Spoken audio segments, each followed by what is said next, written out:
l'auteur, ni le préfacier, qui aurait bien aimé venir, Lionel Jospin, mais qui est retenu à Paris et qui ne fait pas d'intervention publique pendant la campagne électorale.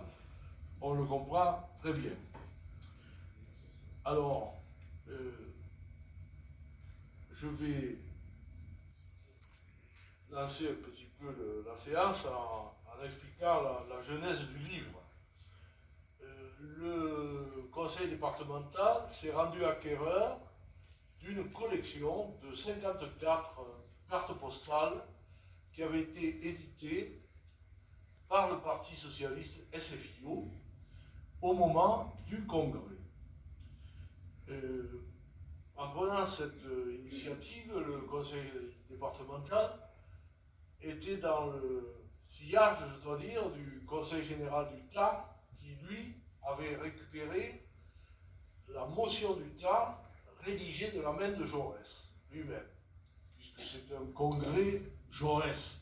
Et c'est donc un grand plaisir de présenter ce congrès Jaurès ici aux amis de Jaurès, n'est-ce pas? Et cette motion a été publiée et avec un facsimilé de la motion par Roland Foissac, conseiller général et adjoint au maire quelque temps à Albi, il n'en est plus, mais enfin il l'a été, et qui s'intitule Le manuscrit de 1908, Jean Jaurès, aux éditions Arcane en 2017. Donc, ensuite, il faut également remercier l'éditeur Bernard Cézanne, qui était là tout à l'heure, mais voilà-t-il pas qu'il a disparu? Je ne le vois plus. Bon, je dois vous dire que je suis handicapé par le fait que j'ai été opéré de la cataracte récemment. Je suis tout le temps en train de mettre les lunettes, de les enlever, et il faut être indulgent à mon égard. Donc Bernard Cézanne a pris en charge la réalisation de ce livre, qui je crois est une belle réussite éditoriale, et vous en aurez la preuve dans peu de temps. Mais il a associé également l'OURSS, Office universitaire de recherche socialiste de Paris, et un des animateurs de longue date de l'OURSS, Frédéric Seped, qui est particulièrement versé dans le traitement des archives photographiques, a participé et a signé le livre avec moi, avec Gilles Candard, qui est, vous le connaissez, le président de la Société d'études jauresiennes, et avec Alain Bergougnou, inspecteur général d'histoire, émérite, et surtout président de l'OURSS également animateur de la Fondation Jean Jaurès, dont on parle assez souvent. Et donc, Bergougnou est un historien chevronné du socialisme dans la longue durée, depuis le XIXe siècle. Hein. Alors, je vais vous présenter quelques photographies, pas toutes, hein, parce que si je vous les présente toutes, peut-être que vous n'aurez pas envie d'acheter le bouquin, il faut l'acheter.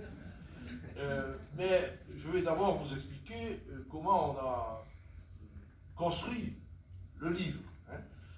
Le congrès de 1908, qui a eu lieu à Toulouse, dans la salle du réfectoire des Jacobins, qui est actuellement occupée par l'exposition Dieu Z.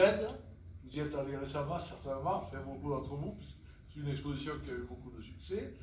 C'était le 5e congrès du parti SFIO qui a été fondé en avril 1905, mais très souvent on retient davantage le congrès de Toulouse, puisque, pas seulement parce que la motion finale a été votée à l'unanimité, moins une voix, moins une abstention, on y reviendra, mais surtout parce qu'elle a doté le Parti socialiste d'un corpus de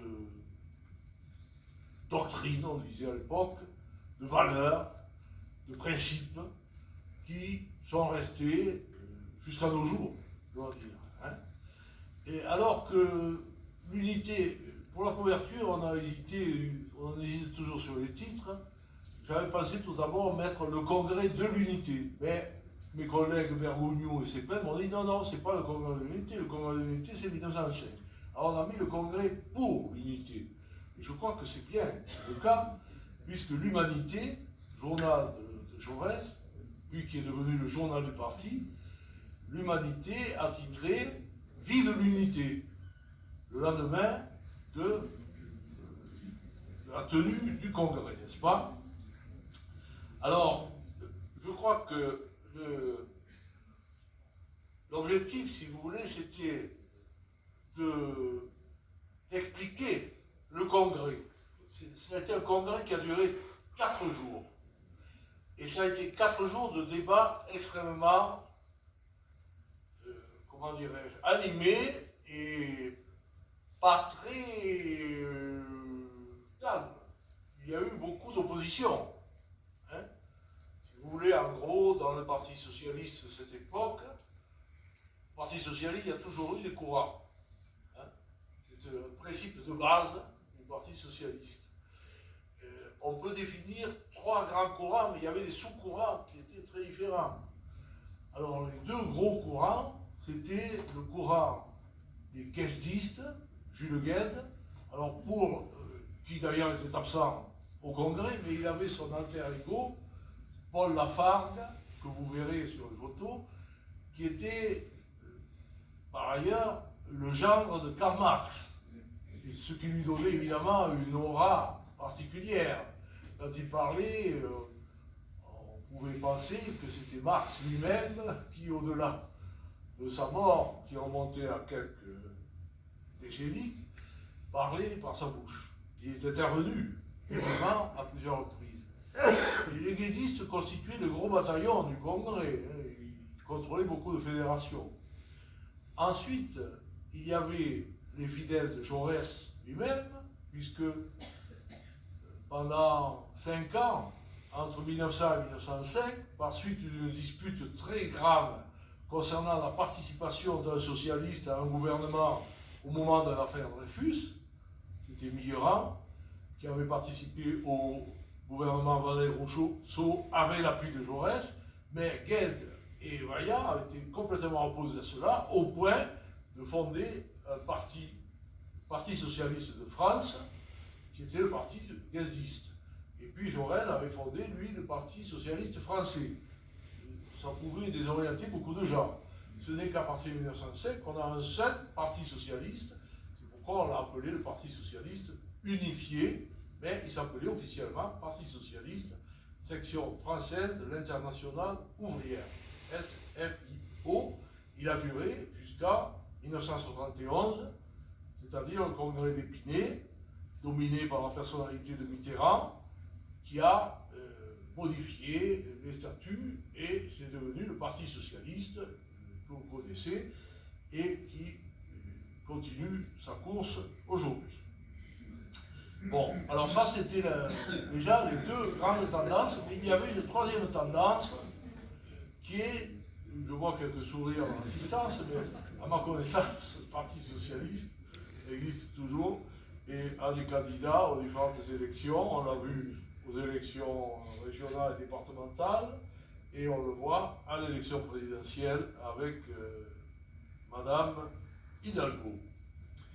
Bien, et il y a eu une 3e tendance qui est arrivée, c'était une tendance d'extrême gauche qui avait pris le sobriquet d'insurrectionnel. Ça fait penser à notre appellation qui circule aujourd'hui, n'est-ce pas? Dans un des partis réclamants de la gauche, les soumis, pour pas les nommer. Donc les insurrectionnels qui voulaient se singulariser par le fait qu'ils pensaient que la révolution socialiste était proche, et surtout, ils étaient désireux de coller au plus près avec le grand syndicat, la grande confédération syndicale, qui elle-même venait de se définir par son congrès d'Amiens en 1906, dans une déclaration de principe qu'on a appelée la charte, comme si elle était quelque chose d'immuable, dont on se réclame encore aujourd'hui. Et je vois des hauts responsables de la CGT dans la salle, je pense qu'ils n'ont pas renié cette charte d'Amiens, qui est un texte appelant le syndicat à un certain nombre d'actions, et les désignant comme les artisans premiers de la révolution socialiste. Alors ces socialistes présents à Toulouse, ils étaient, eux, partisans d'être en priorité fidèles à la CGT, le parti étant finalement un appui à la CGT et non pas un instrument moteur, si vous voulez, comme Jaurès pouvait le penser, et ils étaient assez réticents envers l'action parlementaire, mais ça, on pourra y revenir si vous le souhaitez. Donc, voilà un petit peu le schéma. Alors,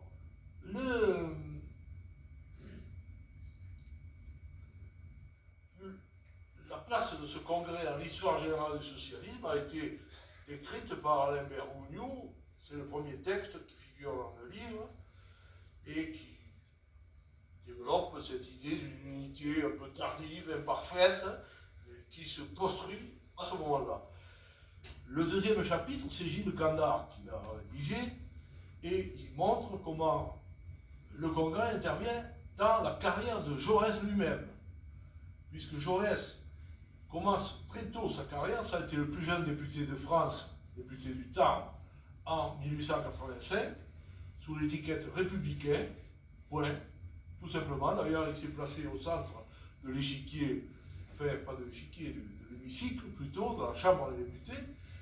Et puis, petit à petit, il est venu au socialisme, en particulier pendant son séjour à Toulouse de 1889 à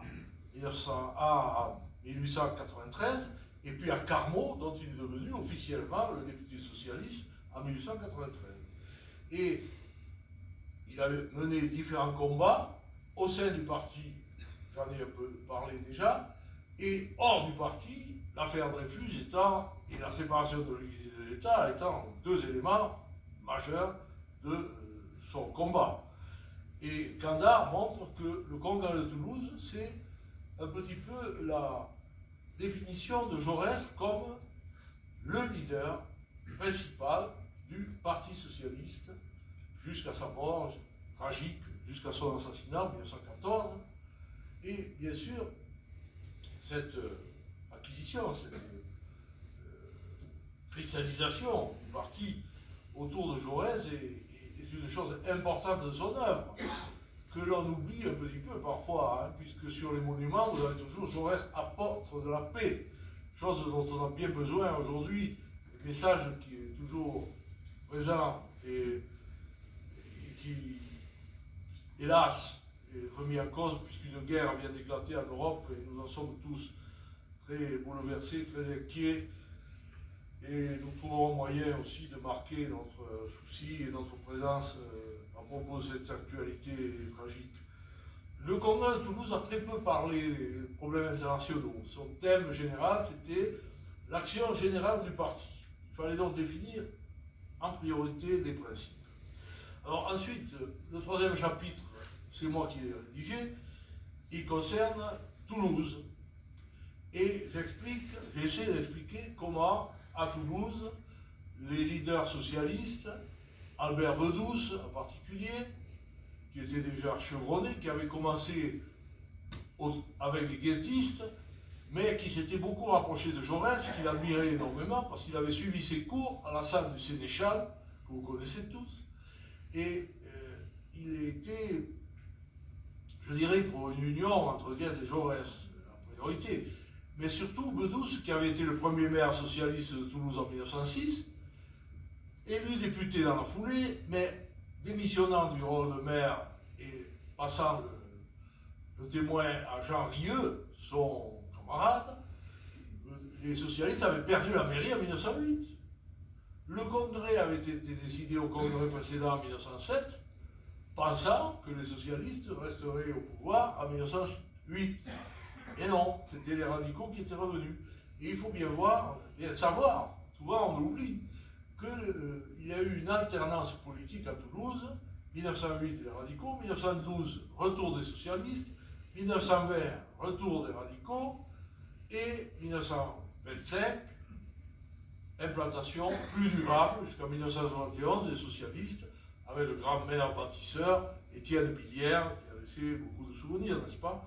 Alors j'ai essayé d'expliquer comment ce congrès se situait dans la compétition continuelle entre les socialistes et les radicaux toulousains.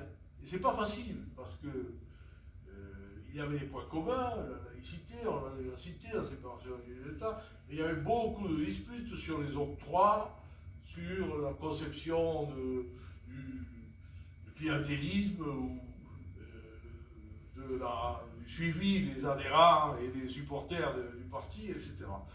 C'est ce que j'ai essayé d'expliquer, mais vous pourrez me questionner à la suite. Je ne veux pas développer. Et enfin, CPN explique le corpus des cartes postales. Ces cartes postales ont été éditées en un temps record, puisqu'elles ont été prêtes le dernier jour du congrès. Et la première carte qui est au tableau a été expédiée par Pierre Renaudel, qui était un journaliste de l'Humanité fidèle de Jaurès. Il écrit à sa femme, qui s'appelait Berthe, c'est pourquoi il écrit ma chère Berthe, et il lui dit d'ailleurs qu'il ne va pas rentrer à la maison tout de suite, sans expliquer tellement pourquoi, mais enfin, il devait avoir des affaires politiques à régler, puis peut-être visiter Toulouse, peut-être, on ne le sait pas. En tout cas, Renaudel a expédié cette carte le 19 depuis la poste de Toulouse, et elle est arrivée dans la Somme, où était sa femme, où était sa chère Berthe, le 21.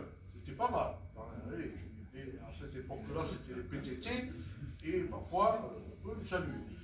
Donc, ces cartes ont été éditées en un temps record et mises en vente par l'Humanité au prix de 25 centimes. Je crois que le conseil départemental a dû payer plus cher l'achat dans la collection, n'est-ce pas? Au prix de 25 centimes à partir du 3 novembre. C'était assez rapide. Et donc, elles ont été souvent achetées. Vous allez voir que beaucoup de militants apparaissent sur cette photo. Beaucoup ont fait comme Pierre Renaudel et ont été contents d'adresser leurs photos au milieu de leurs camarades, n'est-ce pas? C'est intéressant. Et puis, finalement, on a pu entendre parler. On a vu quelques reproductions qui ont été fournies dans des ouvrages. Dans l'encyclopédie socialiste, par exemple, qui a été publiée entre 1913 et 1921, dans d'autres ouvrages plus récents, mais on n'avait jamais publié, c'est pourquoi ce livre est quand même un album inédit, on peut le dire. Et donc, je vais essayer de vous présenter des photos avec l'aide de ma collègue et amie Anne, qui donc va commencer. Alors, vous voyez, on rentre dans les Jacobins, par la rue Pargaminière. Alors n'essayez pas de reconnaître tout à fait le paysage, puisque nous avons aujourd'hui notre configuration, et d'ailleurs on ne peut plus rentrer par là, hein, je crois.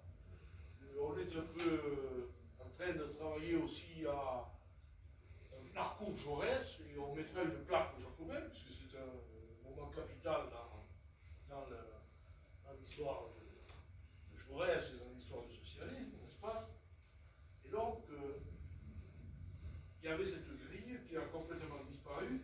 Ce qui est assez intéressant, c'est qu'on voit derrière la rue Pargaminière, et parfois c'est cocasse, parce qu'on voit des attelages, des charrettes qui passent, etc. Bon, là, j'essaie d'allumer le... Là, ça y est. Bon, là, vous m'entendez mieux, là, hein, n'est-ce pas? Bon, parce que je voulais développer Alors, vous voyez, les militants, enfin les délégués, arrivent au congrès et on peut les identifier. Alors, Sandrine a identifié un certain nombre, et puis Zéped et moi, on a identifié d'autres, mais tous ne sont pas identifiés, c'est-à-dire que peut-être dans la salle, quelqu'un va se lever et dire « mais je vois mon grand-père », etc. Je le souhaite ardemment, mais je ne suis pas sûr qu'on le puisse. Alors, Marcel Samba a été important. D'abord par sa qualité. Marcel Samba était un avocat, mais il était aussi philosophe. Il a publié plusieurs ouvrages de philosophie. Extrêmement versé en littérature et en art. Il était d'ailleurs marié à Geneviève Agut, qui était une peintre impressionniste, on peut dire, une des rares femmes peintres. Et ça l'a orienté aussi dans la défense des femmes. Et ça a été un des premiers féministes avec Jaurès qui demandait que les femmes puissent voter, vous le savez. Alors derrière, des militants un peu moins connus, comme Père Morel, qui est assez connu, puisque originaire, d'origine très populaire, il était jardinier de son métier, et il est devenu député du Gard, alors qu'il était né dans l'Oise, et il y avait des migrations possibles. Et ensuite, il a été également grand journaliste, publicateur de l'encyclopédie socialiste, etc. Bon, sur le tard, il a eu une évolution un peu différente. Il a même quitté le Parti socialiste sans tomber quand même dans la droite ou dans l'extrême droite, comme c'est arrivé à quelques-uns. Bon, alors vous voyez que Samba s'était procuré un chapeau magnifique. On lui avait dit qu'à Toulouse, il y avait le soleil d'or. Il fallait s'en protéger. Alors ce qui est intéressant aussi, donc la Fargue, c'est pas lui. Hein.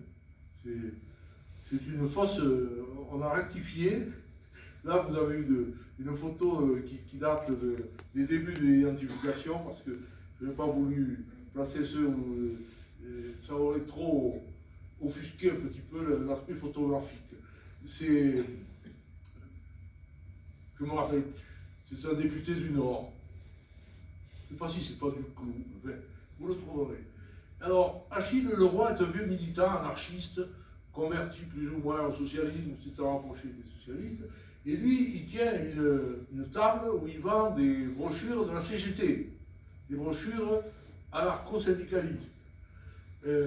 Ici, nous avons un militant qui lit un journal, je crois que c'est l'Humanité, oui, c'est écrit dessus d'ailleurs. Hein? Et voilà, sur cette première image. Alors, ce qu'on peut remarquer, c'est que les tenues sont diverses. Vous voyez les chapeaux, il y a des chapeaux mous, il y a des chapeaux d'été, il y a des melons, des chapeaux melons, et des casquettes. Les casquettes signalent l'appartenance à la classe ouvrière. Et Sandrine, si vous voulez ajouter un mot sur l'identification. Non, pas pour le moment. Enfin, vous intervenez comme vous voulez. D'accord, mais. D'accord. Moi, j'ai. Non, mais moi j'ai quand même j'ai travaillé à documenter les cartes postales. Après, vraiment la finition, le détail, etc. C'est Rémi Pêche et puis ses collègues qui ont grandement travaillé. Moi, Vous êtes trop modeste, parce que vous avez fait un travail de fond, et à l'aide évidemment des références historiques possibles, et notamment le fabuleux dictionnaire de Métron que vous trouvez sur la toile. Vous pouvez aussi lire l'intégralité, vous mettez 5e congrès de la SFIO sur Google, et vous avez votre congrès intégral. Oui, c'est pourquoi on n'a publié que des extraits, qui sont souvent d'ailleurs des extraits de Jaurès. On a publié la motion du temps, enfin des extraits de la motion du temps, et de la déclaration finale, évidemment. Mais on n'en pouvait pas, sinon ça aurait fait un bouquin énorme, et vous n'aurez pas pu, enfin, on n'aurait pas pu le diffuser aussi bien. Vous pouvez continuer. Hein. Alors, voilà une autre arrivée qui se fait. Et, alors, là, ce qui est assez intéressant, c'est la diversité des militants. Et ils auraient pu arriver groupés par tendance, si vous voulez, mais ce n'est pas le cas. Puisque André Morizet, qui est ici, il est assez connu. D'abord, le nom doit vous dire quelque chose, non? C'est le grand-père de Nathalie Kosciusko-Morizet. L'arrière-grand-père. C'est très bien. J'aime comment on rectifie lorsque je dis une connerie. Merci. Et il y avait aussi l'autre grand-père, Kosciusko. Je ne sais pas si on va le voir. Donc c'est une filiation. Mais Morizet a été, entre les deux guerres, un grand maire de Boulogne-Billancourt. Mais là, à ce moment-là, il faisait partie des insurrectionnaires. Il était journaliste à l'Humanité. Et Jaurès, il écrire ce qu'il voulait. Alors, Ducos de la Haye est également assez connu. Alors, vous voyez qu'apparence bourgeoise avec ce chapeau, Constant, c'est un avocat. Sur certaines photos, il a là, je ne sais pas s'il a la canne, si, on va le voir. Ducos de la Haye est assez connu parce que C'est lui qui a participé à la défense du Parti socialiste et de la famille Jaurès au procès de Raoul Villain. Il n'a pas été très bon d'ailleurs. On cite beaucoup plus souvent Paul Boncourt que du coup de la haine. Enfin bon, ils ont fait ce qu'ils ont pu. Ils ne pouvaient pas réclamer la peine de mort pour Raoul Villain, étant donné que Jaurès a toujours été franchement hostile à la peine de mort. Mais ils se sont évertués à dire, enfin à montrer que Jaurès était un patriote sincère, en même temps qu'un internationaliste, et c'est quelque chose qui n'a pas joué trop en faveur du parti et de la famille Jaurès, qui aurait souhaité une condamnation quand même de Villain. On a même cru, on croit toujours, que Mme Jaurès a été condamnée à payer les frais du procès. Ça n'a pas été démontré. Jacqueline Lalouette est un peu sceptique sur ce point. Mais enfin, vous connaissez, mais maintenant vous allez la connaître, la phrase du canard enchaîné sur ce procès concernant Paul Boncourt. Quand Boncourt eut fini son discours sibyllin, on eût cru que Jaurès avait tué Villain. Bon, en tout cas, c'est un souvenir mitigé. Mais enfin, là, il était délégué des Charentes, et il n'était pas du tout la même tendance que Morizet. Il était plutôt dans les modérés. Il suivait Jaurès, mais ceux qui voulaient faire des réformes, etc. Et Loche, c'est le petit avec le chapeau noir, c'est un militant parisien, un fondateur d'une grande coopérative qui, je crois, existe toujours, qui s'appelle la Bellevilloise, quartier de Belleville.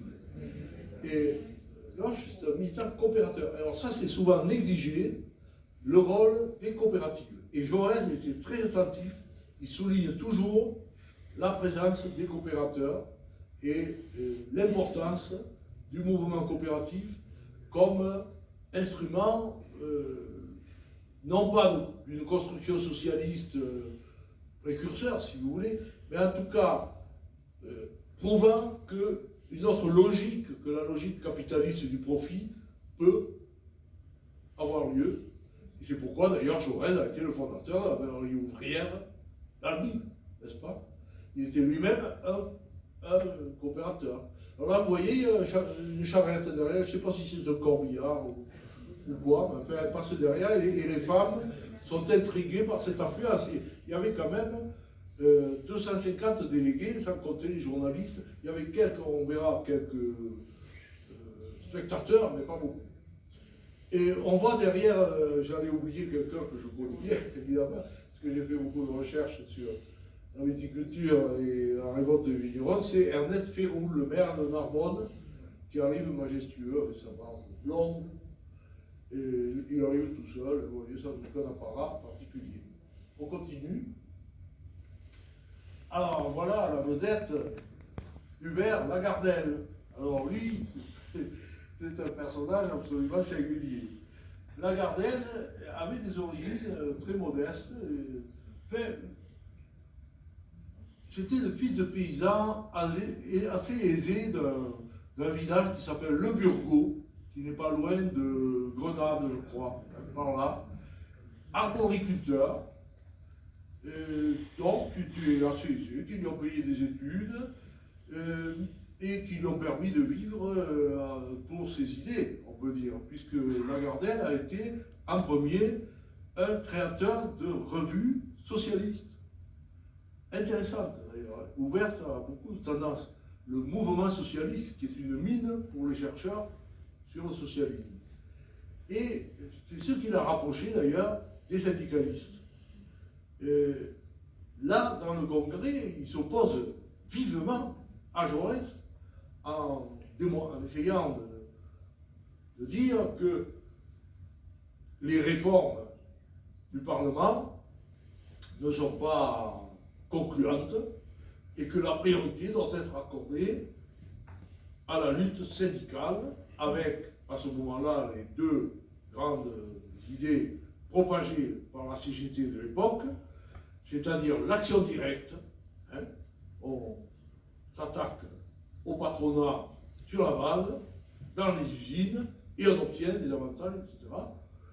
Et la grève générale. Donc grève générale, ça veut dire grève générale organisée par métier, par corporation, et puis par tâche d'huile, arriva à paralyser, c'est une espèce de projet utopique, mais enfin, qui existait à l'époque, et Lagardelle et Jaurès, dans son discours, réfute les arguments de Lagardelle. Il les réfute tellement bien que finalement Lagardelle a fini par voter la motion de Jaurès. Hein, la motion unanime.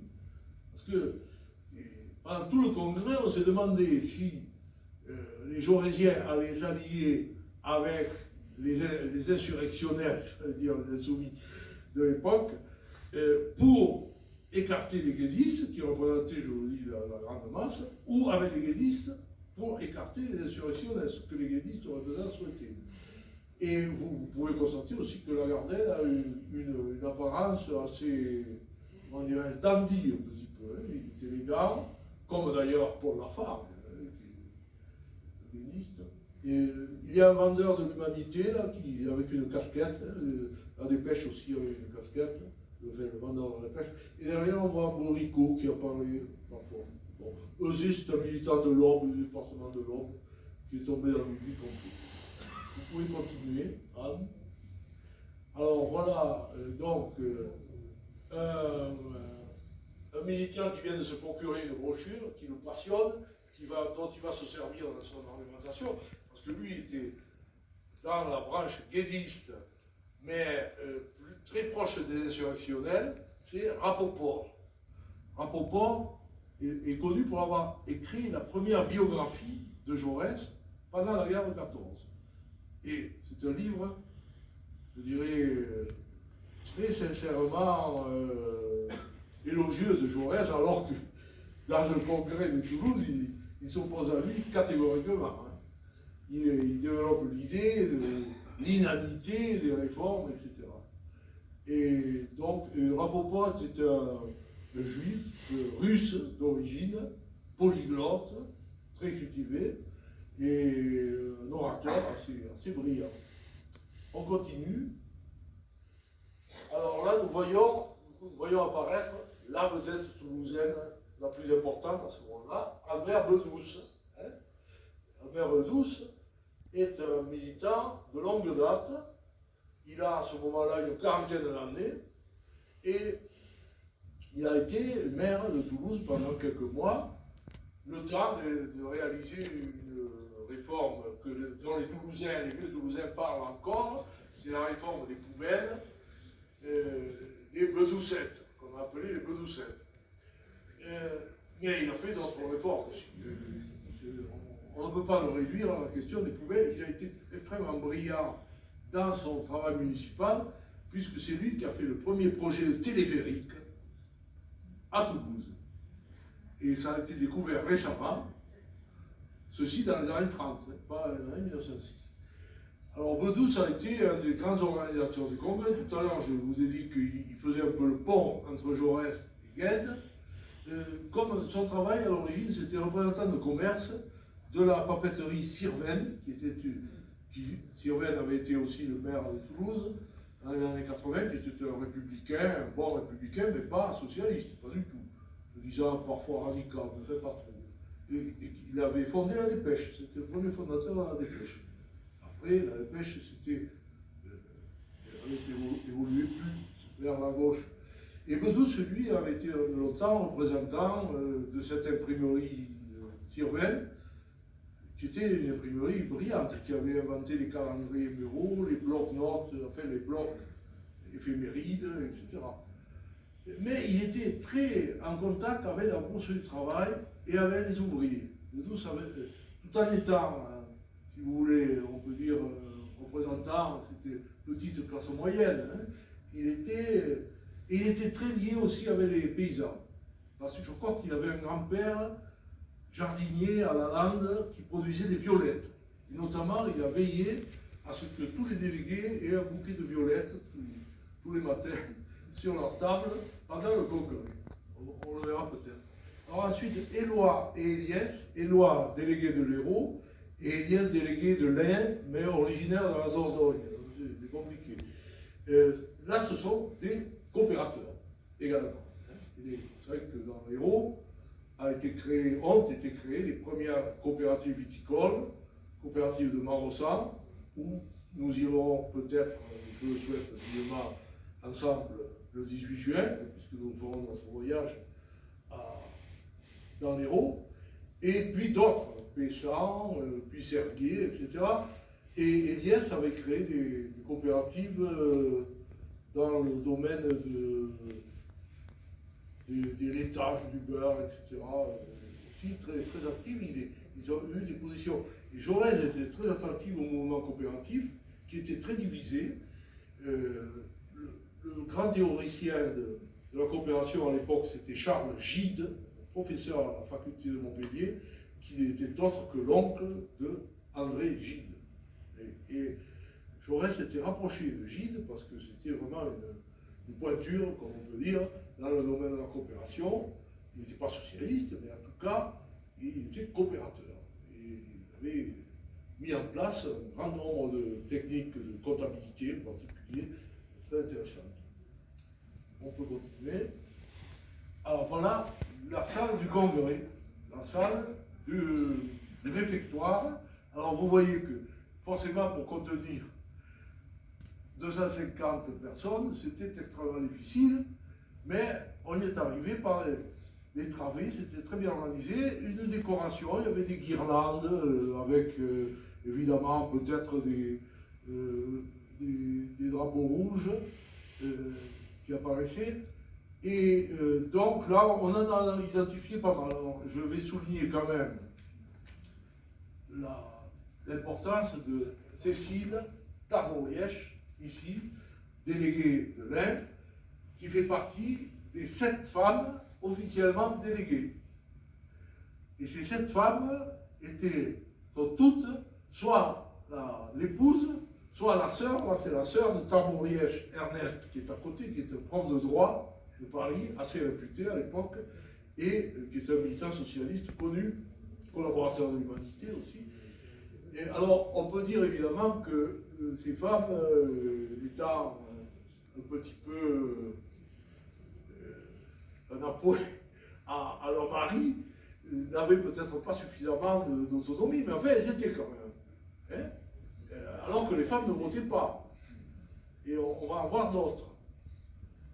Alors ici, il faut évidemment montrer Jaurès, qui est flou d'ailleurs, dans le coin. Vous voyez à quel point il aurait pu se mettre en avant beaucoup plus. Il a parlé au dernier moment, enfin le dernier jour, c'était sa tactique. Et il est avec Gustave Rouanet, qui est militant de l'Hérault, et également député, il a été député de Paris assez longtemps, un journaliste très, très fort. Également Thivrier, dont on parle parfois, c'était surtout ça c'est Thivrier de l'Allier, Montluçon, et donc milieu des mineurs et des ouvriers. Et son père, Isidore Thivrier, a été célèbre parce qu'il est arrivé à la Chambre des députés en blouse, le blouse, c'est le député à la blouse. Les huissiers voulaient le chasser. Il a dit, je quitterai ma blouse car le général, alors il y avait un général qui était député, quittera son uniforme, et Monseigneur, alors il y avait Monseigneur Culte, je crois qu'il était avec sa tenue de cardinal, sinon je garde ma blouse. Bon, quand même, alors, on continue. Donc, alors voilà, là on voit l'importance de la fédération du Nord. Alors vous savez, le Parti socialiste, à cette époque-là, aujourd'hui peut-être aussi un petit peu, on a dit c'est une fédération de fédérations. Hein, d'ailleurs, les structures départementales ont été calquées, les sections sont regroupées dans des fédérations, et tout le système de vote, de délégation de responsables se fait dans cette optique-là, ce mécanisme. Alors, la travée centrale, c'est la travée du Nord. Il y avait 42 délégués. Et Paris, enfin la Seine, à cette époque-là, c'était pas Paris, c'était la Seine, 40 seulement. La plus forte délégation, c'est le Nord. Et tous guestistes. Hein. Alors, il y en a quelques-uns qui sont célèbres. Il y avait Lebas, qui a été ministre de Léon Blum en 1936, qui est mort en déportation, grand résistant. Gustave Delory, qui a été député de Lille de 1902 à 1925 et surtout maire de Lille, fait partie des grands maires, c'est le socialisme municipal, si vous voulez. Alors, les guédistes, c'est assez compliqué, parce que sur le plan doctrinal, c'est des marxistes, purs et durs, et ils pensent que les élections parlementaires, les élections législatives, c'est surtout un affichage et un moyen, une tribune, si vous voulez. Mais, comme ils ont gagné beaucoup de mairies, ils font de l'administration municipale, ils font des crèches, ils font des systèmes d'assistance aux pauvres, etc. Et un système de socialisme municipal extrêmement développé. Hein. Alors, là, je vais vous signaler un qui n'est pas identifié, c'est le deuxième chauve à la travée de droite. Voilà, c'est lui, c'est Aucouturier. Alors, Michel Aucouturier, c'est un verrier de Carmaux qui est venu à Toulouse comme directeur de la verrerie ouvrière d'Albi. On peut voir encore le bâtiment, rue Saint-Paul, pas très loin de chez moi, et Francis sait de quoi je parle. Donc, Aucouturier, Colosse, était là, délégué du temps, tout en habitant Toulouse. On voit également un grand leader socialiste de l'époque, Jean Allemann, qui était également originaire d'un village du Comminges. Et dans mon commentaire, je mets, comme il était à côté de Féroul, peut-être qu'il parle occitan tous les deux, on ne sait rien. Alors, un de mes collègues m'a dit, tu as toujours trop d'imagination. Peut-être, mais moi je suis persuadé que c'est possible. En tout cas, et Betoul, qui a été maire de Limoges pendant une très longue période. Là, il était à ses débuts. Bon, alors, vous voyez comment ça se passe. Alors, vous pouvez observer qu'il y a deux femmes à la travée du Nord. C'est la femme de Delory, Madame Delory, dont j'ai pas retrouvé le prénom, et puis la femme d'un autre militant de la Porte, qui sont délégués. Vous voyez qu'ils tiennent leur place complètement. On continue. Voilà une autre. Alors ici, une figure qui à l'époque était une figure de proue du Parti socialiste toulousain, qui aujourd'hui subsiste par une rue, la rue d'Esbald, Bernard. C'est un jeune typographe au départ de la Dépêche et puis du Midi socialiste, etc. C'était un militant absolument infatigable. Mais il s'est usé dans le militantisme, il est mort très jeune. Alors, ce qui a été extrêmement ressenti par les militants toulousains. Il était d'une tendance très à gauche. Je pense qu'au départ,